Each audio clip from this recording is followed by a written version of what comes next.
आपण पाहताय एनडीटीव्ही मराठी. मी वर्षा नलवडे या बुलेटिनमध्ये आपल्या सर्वांचं स्वागत करते.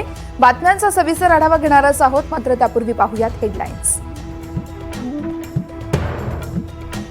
लोणावळ्यातल्या भुशी डॅममध्ये एकाच कुटुंबातील 5 जण बुडाले. 3घांचे मृतदेह सापडले. 2घांचा शोध सुरू. बीड गोळीबार प्रकरणी 6 जण ताब्यात. गोळीबारात मरळवाडीचे सरपंच बापूराव आंधळे यांचा जागीच मृत्यू. नाशिक शिक्षक मतदारसंघासाठी उद्या मतमोजणी होणार. नाशिक शिक्षक मतदारसंघात चौरंगी लढत. राज्याच्या मुख्य सचिवपदी पहिल्यांदाच महिला सुजाता सैनिक यांनी पदभार स्वीकारला. लोकसभा निवडणुकीनं सर्वांना जमिनीवरती आणलं. राज ठाकरेंचं वक्तव्य, आमचे पाय जमिनीवरच. शरद पवार यांचं प्रत्युत्तर.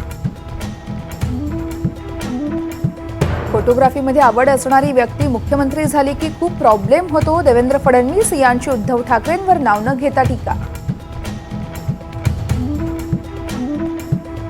रवींद्र जडेजाची T20 इंटरनॅशनलमधून निवृत्तीची घोषणा. विराट कोहली, रोहित शर्मानंतर जडेजाची घोषणा. पुण्यात ओव्हरक्राऊडमुळे मेट्रो बंद पडली. शहरातले रस्ते बंद असल्याने मेट्रोमध्ये तुफान गर्दी.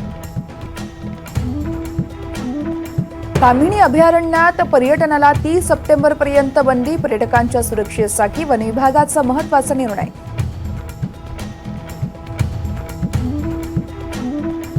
गुजरातमध्ये पावसाचा हाहाकार. मुसळधार पावसामुळे रस्त्यांना नाल्याचं स्वरूप, तर अनेक ठिकाणी वाहनही पाण्याखाली.